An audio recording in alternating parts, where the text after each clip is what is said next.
Hello, this is the 7th video of our literature course, and this is the second video I've done on The Great Gatsby by F Scott Fitzgerald. In this video, I'm going to look at the plot of the story. Of course, I would say totally go and read the book. Do not watch this video instead of reading the book and do your exam, because you'll probably fail, and I'd feel really bad. In fact, I wouldn't, because, I'm sorry, but if you think a YouTube video substitutes for a text at A-level, then I don't think you should be doing A-level. However, that was really mean, I'm sorry about that. This video is all about the plot. The purpose of this video is to tell you a little bit about the structure of the novel.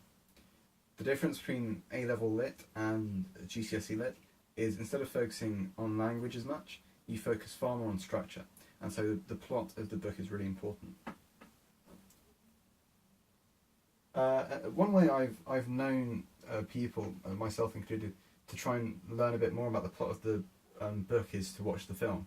Now, the Baz Luhrmann, DiCaprio, Tobey Maguire, that film is it's a good film, but be careful because it often skews the way you view The Great Gatsby, and the reason for that is because it's very hard to gauge where Nick is being a bad narrator. Therefore, it can give you a bad first impression. Also, it's also worth noting, once you watch that film, you will always see Gatsby as Leonardo DiCaprio. Don't know if that's a good thing or not, but it's a thing. Chapter 1. The start. I'm sorry if I say a lot in these videos, it's really difficult not to because I'm basically just recounting a story. We start off with an intro to Nick. He says he's inclined to reserve all judgments because he was told so by his father, and we also learn that he fought in the war, I think he calls it the Great Teutonic Migration, which is basically saying the Germans went and ran around Europe for a bit. Nick describes himself in quite a pompous way, in my opinion, but he does say something which is really quite interesting, and he says, "It was the foul dust which hurt Gatsby." It alludes to something which is very much relevant throughout the rest of the novella, because it is, in his viewpoint, it is not Gatsby's internal flaws, but everything around Gatsby which causes his downfall. There's the party with the Buchanans. So what Nick explains in the first chapter is that he's going to pay a visit to a guy called Tom Buchanan. He was a person, they went to Yale University. I don't know if it's Yale College or Yale University, but they went to Yale together. And Tom was a real horrible person. No one liked him. Nick kind of didn't hate him entirely, and as a result, they were kind of friends. When we first see the Buchanan household, we are introduced to it as a colonial-style mansion. Already there are connotations of exploitation and of just overall not very nice people living there, which is correct. We are introduced to Buchanan as a man with cruel muscles, as a very strong man, but also as a very unsympathetic, evil man. As a contrast though, the first time we meet Daisy Buchanan, who just happens to be Nick's cousin, and also Jordan Baker, there is a room with curtains going around everywhere, and there's lots of white, and there's wind, and this is something that the film does quite well. Daisy is very much idyllic. She's idolised. She speaks very quietly, so you have to listen in. It draws you closer. Jordan Baker, on the other hand, is described as somewhat scary. In the film, she's played by a very tall actress whose name I can't remember at the moment. But this is the first impression we get of these characters. You've got the cruel, evil Tom, the almost seductress in the form of Daisy, and the excessively masculine, almost, Jordan Baker. They have dinner, they're waited on by a French servant, and all of a sudden, throughout the dinner, what's her name? Daisy really butters up Nick. She calls him a rose, which is quite a weird thing to call someone. Halfway through the dinner, the phone starts to ring. It's I believe it's referred to as a shrill intruder, and that's not in the book. That's in some criticism. It's a shrill intruder into the calmness and the supposed sanctity of the Buchanan household. Tom goes to answer it.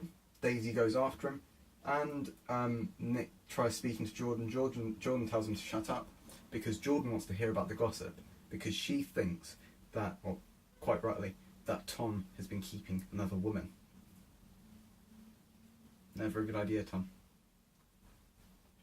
It ends with Nick leaving the house and looking across the hedge kind of thing into Gatsby's back garden, and he sees him reaching out for something and trembling a lot. Some people say it makes him look like Christ. I disagree entirely. Number 2, chapter 2. Not number 2, chapter 2. We're told straight off the bat that Nick is going into New York with Tom.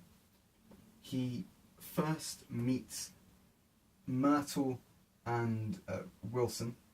Wilson is the surname of Myrtle's husband. I call him Wilson. That's a matter of preference. They meet at his petrol station. Myrtle is introduced as having smouldering nerves, as if she has an aura of sexuality. Wilson, on the other hand, is quite mild-mannered. He's constantly almost begging throughout the novella. He's begging Tom Buchanan to give him a car to sell. So they meet. Tom, being the great adulterer that he is, buys her a dog, because I guess that's what rich people did in the 1920s. And they go to a party. They go to a party that is in an apartment they own in New York. Now that's attended to by a couple of artists. Myrtle's sister, called Catherine, and obviously the 3 characters we've mentioned. Of course, Wilson isn't there because he's not going to go to a party where his wife is cheating on him, but he is generally unaware of the whole situation. They have a party. Nick gets very drunk. He tells us very strangely that he has only been drunk twice in his life, and once was that night. Now, call me a cynic, but someone who went to college in America, went to parties at Gatsby's for an entire summer, I think he's been drunk more than twice in his life. Just saying. They have a party. Nick has an out-of-body experience. He says he feels within and without. This is portrayed in the film by Baz Luhrmann as him looking out into the street and he sees himself. And there's also a trumpet going. But he basically has an out-of-body experience. He doesn't quite understand what's going on. We hear that that Tom says Daisy is a Catholic, and that's why they don't get along, and he can't go and marry Myrtle. Of course, Nick knows this is total nonsense, but it doesn't matter. The party comes to an abrupt end when Myrtle keeps saying Daisy's name, and Tom gets really annoyed and does what every adulterer in the 1920s probably would have done, and breaks her nose, which, of course, leads to everyone going home. Nick wakes up on a bench in Penn Station, I think. Chapter 3. This is the chapter where we first see Gatsby's parties. At the start of the chapter, Nick receives an invitation to go to the party, but not before describing all of the fancy people with the cool hairdos that go to the parties that he's seen throughout the summer. So we're introduced to Gatsby's party by Nick going. He's the only one there with an invitation. and he describes the people, the music, the drinks, and he decides that because he can't find the host, he can't find Gatsby, he decides to get really drunk. And it's only when it's only when speaking to a random passerby that he realises that it's Gatsby. The point of conversation is that they both served in France in the war together. And this is the scene in the film where Leonardo DiCaprio holds out the drink and there's like fireworks going off in the background. We also meet Owl Eyes. He is a person they find, Jordan and Nick that is, it's a person they find in the library, and he's convinced that everything is a fake. It's not quite a fake, but he gives an insight into the fact that Gatsby isn't totally as it seems. In fact, throughout the party, in chapter 3, we hear things as the reader that suggest that. We hear that he's the first cousin of the Kaiser, second cousin of the devil, weird stuff like that. Also that he's a hitman and that kind of stuff. So the party ends, and as Nick is leaving, there's a car crash, and it's a drunk guy driving a car into something. The wheel falls off and he keeps driving, and the driver is in fact Owl Eyes, who's incredibly drunk. Now, if you listen to what John Green, the person in Crash Course, says about this, he says this is incredibly relevant because it symbolises the American dream. I disagree to some extent, but I think this is a symbol which can be analysed really well in the context of The Great Gatsby. The last page or so of this chapter, Nick is very keen to rush us through a summer affair he had with an accountant, and also he tells us about an affair with Jordan Baker, but at the end he says that he's not sure if he can trust her because women cannot be trusted. See, Nick isn't a stand-up guy after all. So trying to rush through this now because I realise I've spent a ridiculously long amount of time in the first 3 chapters. Chapter 4, there's a visit to a speakeasy. Gatsby picks Nick up in his famous yellow Rolls Royce, and during this he tells him the story of how he's the son of some rich people out west. Unfortunately, they're all dead now, and he went to Oxford. He's an Oxford man. He shows him a picture which he has in his pocket of him standing in Trinity Quad in Oxford. A police motorcycle, drives up along them to tell him to stop speeding, but he pulls out what is supposedly a Christmas card from the police commissioner and shows it to him, and the policeman goes away and says sorry.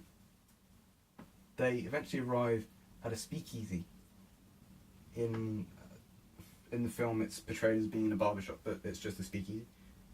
And they meet a guy called Meyer Wolfsheim. Again, we can see that Nick is really not a nice person because he's constantly anti-Semitic throughout the entirety of the meeting with Wolfsheim. Wolfsheim speaks funnily, I guess because of his accent. He calls Oxford Ogsford, and Nick is very keen on pointing this out to us. He also describes him as a flat-nosed Jew, which in my opinion is not a very nice way to describe anybody. They speak, they meet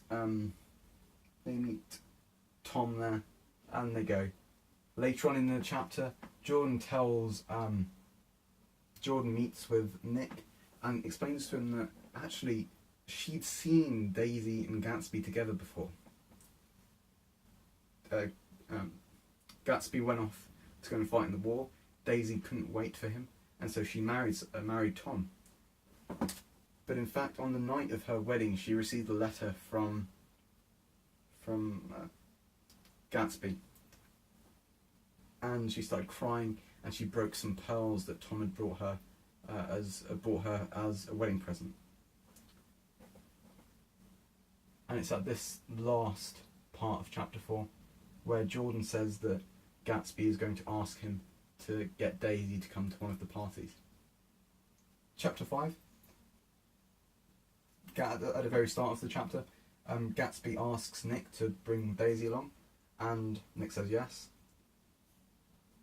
So then there's this meeting between Daisy and Gatsby inside Nick's house. there's lots of flowers there because Gatsby, of course, isn't a man for subtlety. And he sits there very nervous. In fact, it's probably the first time in the entire novella where we see Gatsby as anything other than this perfect person. Daisy comes in, not before Gatsby tries to escape. Gatsby eventually comes back in and they have a very awkward meeting. Nick, sensing the awkwardness, goes and sits outside on a bench, and like Kant at his steeple, he waits until it stopped raining.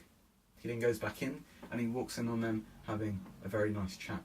It's at this point that they go over to Gatsby's mansion and they play around with some shirts and stuff and dance, and then Nick goes because he feels like a bit of a third wheel.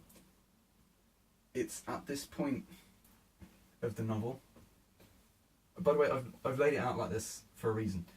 It's at this 5th chapter that Gatsby's happiness is at its peak.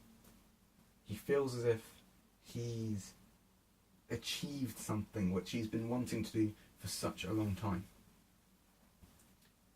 Chapter 6. This is incredibly tiring, by the way. If anyone's watched 20 minutes of my video, I very much applaud you, because I'm exhausted just trying to do this video, and I'd imagine that you're probably exhausted trying to watch it. Chapter 6. Chapter starts off, some reporters go to Nick's house and they ask him for a statement on Gatsby. It's at this point that Gatsby tells us that he knows more about Gatsby's real story. Gatsby was a son of some nothing farm owners in South Dakota. If not, I'll put it here, the correction. I think it's South Dakota or North Dakota, one of the Dakotas. And he runs away from home.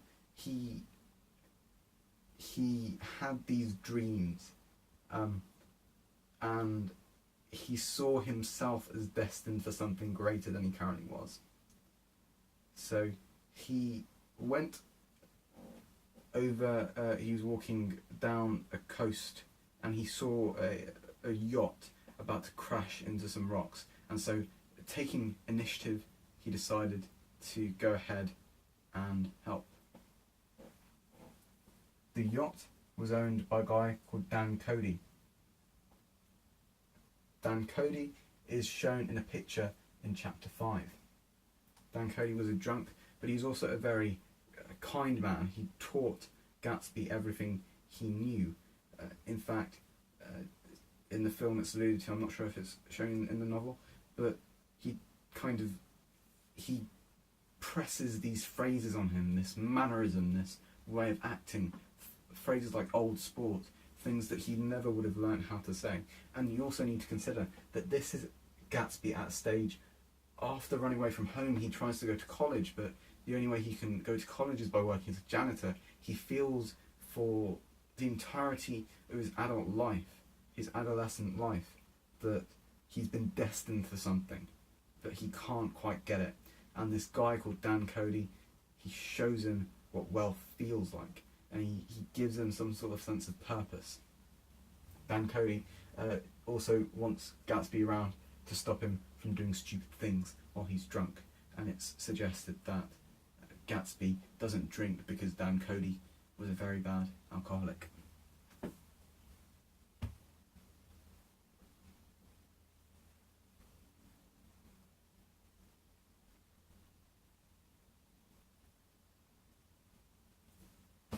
At this stage, Tom goes to a party with Daisy. He goes to the party, the Gatsby party. The Gatsby party sounds like a political party where it's... okay, that one. The Gatsby party. So, he goes with Daisy, and he's introduced by Gatsby to everyone as the polo player, but he doesn't like this because, number one, he doesn't like Gatsby, and number two, he doesn't like being called the polo player. Tom and Daisy split up, and Tom just seems very angry about everything and says that he's going to have an investigation done into Gatsby. it's at this stage where, after the party's over, after everyone has gone home, that Gatsby is walking by his swimming pool. He's picking up bits of fruit rinds, and he's walking what Fitzgerald calls a desolate path of fruit rinds. You know, he's like throwing an empty glass into the pool. He just doesn't seem like a very happy person. In fact, he seems like a very unhappy child. And he says to Nick, you know, Daisy didn't like my party, what am I going to do? And then Nick says, well, of course she did. And Nick begins a discourse which sums up the entirety of The Great Gatsby. It is perhaps the most iconic bit of discourse in the entirety of the novella. And Nick says, you can't repeat the past. And Gatsby says, why, of course you can. And that is the heart of The Great Gatsby. We're left with a brief story of how Gatsby met Daisy, and there's this kind of, where they both kiss, there's this fusing of destinies. It's as if at that point in history Gatsby saw that his mind was no longer free to romp like the mind of God, it said. He's bound to Daisy, and that's a really important part of this novella. That's my favourite chapter, by the way, probably. Or this one. Chapter 7. Gatsby fires all of his servants because he's worried they're going to tell everyone about his scandalous affair with Daisy.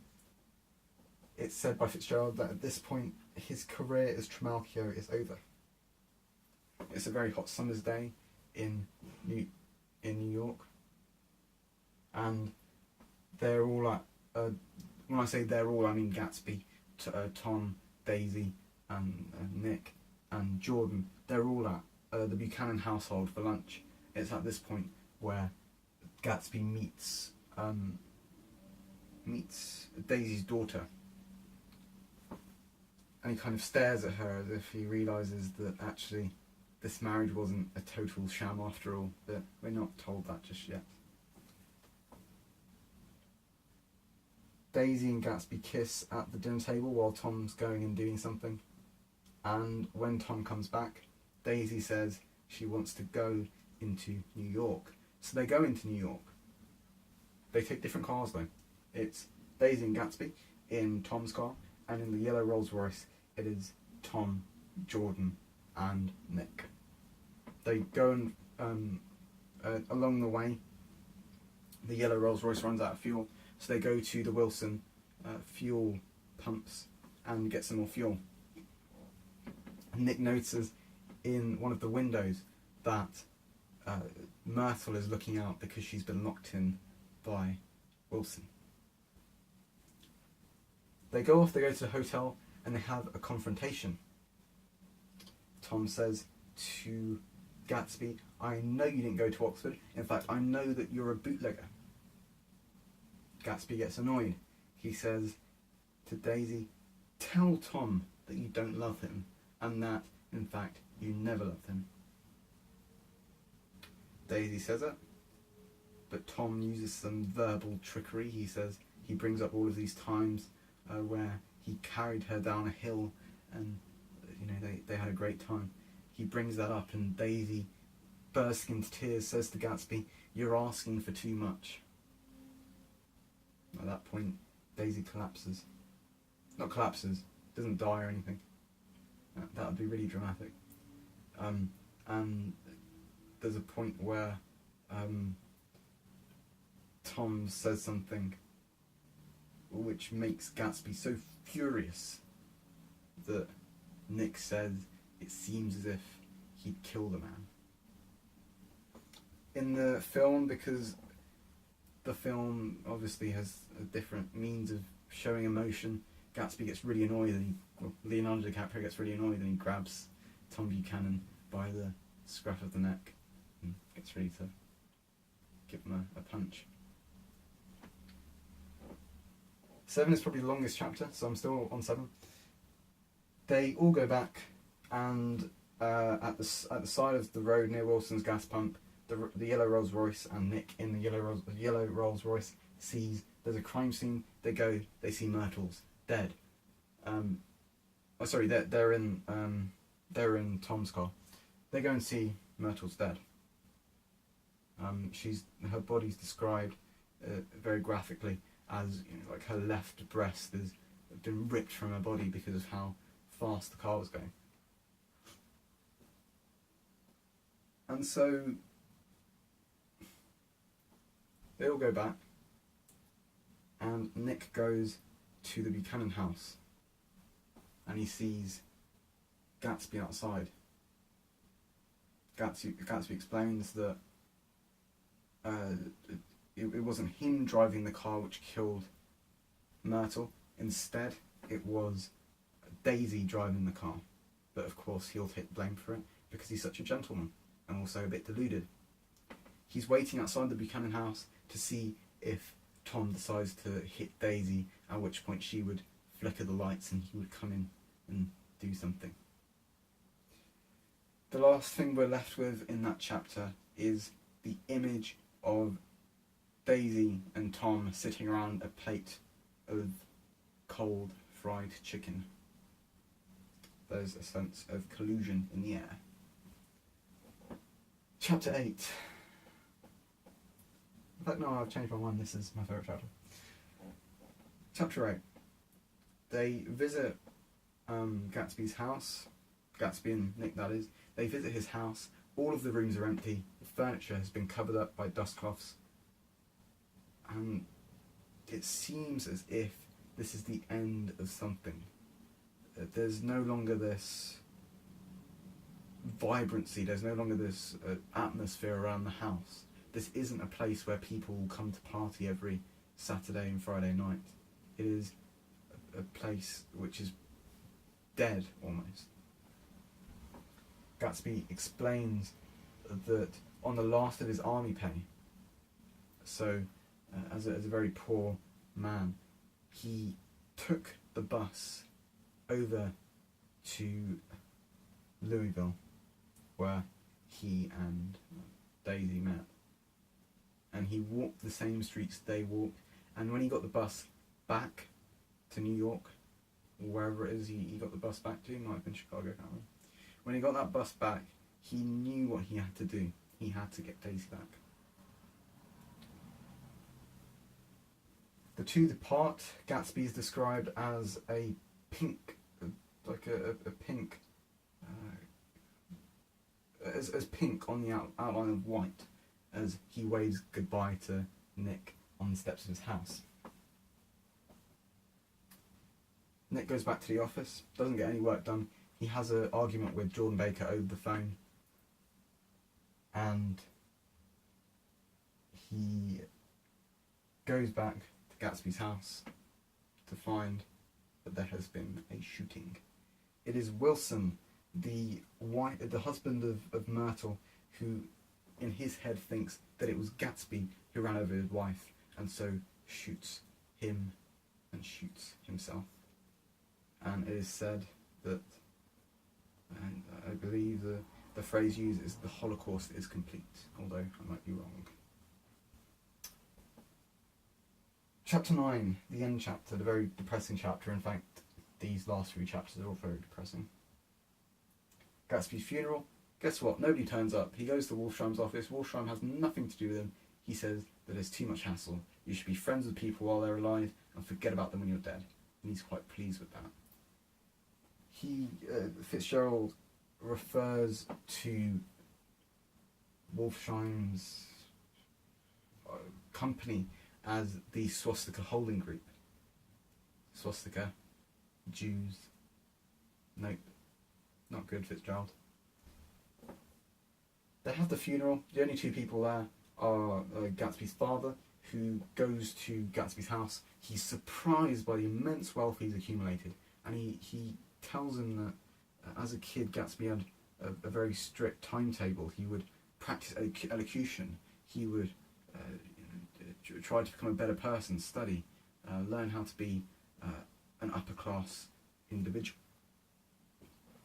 So at the funeral, 3 people there. It's Nick, his father, and Owlies, of all people. Owlies is there, and he has no idea why more people haven't turned up.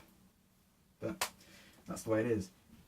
Daisy doesn't even send a flower, because her and Tom have fled to France, where rich people can go and play polo together.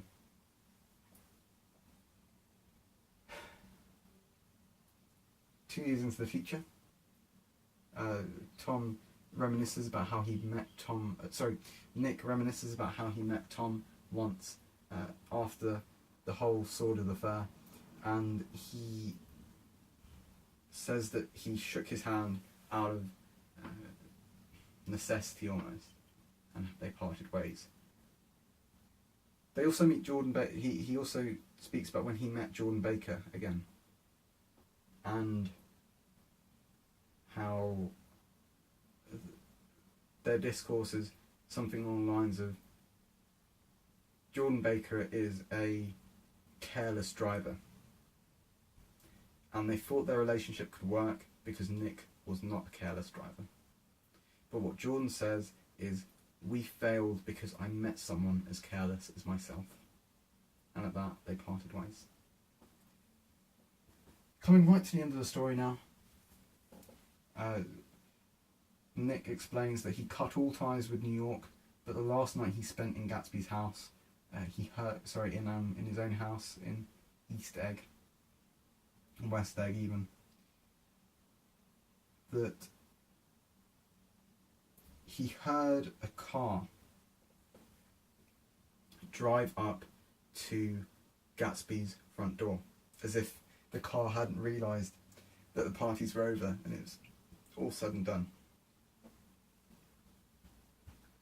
And then we're left with perhaps one of the most beautiful expressions in this novella. And so would beat on, boats against the current, borne ceaselessly into the past. Now, I'm sure there are lots of people with this tattooed on them, but I don't think they understand what it means. They see it as this sense of almost defiance. We defy the currents, we go forward, but what they miss is it's borne ceaselessly back into the past. Of course, this is open to interpretation, but this is a deeply pessimistic statement. No matter what we do, no matter how hard we try, we are forced to go back into the past. In my opinion, that is not something to get tattooed on your lower back. Just a brief note before I end this video. First 3, introduction to Gatsby. Next 3, exploration of Gatsby's character. Last 3, the downfall of Gatsby. Although this is not a play, it has acts. It has 3 acts, in my opinion. Of course, your opinion might differ. This is Gatsby as the mysterious individual. This is Gatsby as the rock star, the rich man. And this is Gatsby as the commoner, as the nothing, as nothing. So when we're looking at tragedy, we've got rising action, the almost the climax, I would say, here, and the denouement, the unravelling of the story. I hope this has been useful. I'm sorry it's so long, and I'm sorry that I kind of seem exhausted, because I kind of am exhausted. This is a really, for a novella that's 150 pages long, this is such a meaty story. There's so much to get into. Please like the video if you liked it. If you didn't like it, please dislike it. And subscribe if you want to see more of my content. I hope to see you again next time.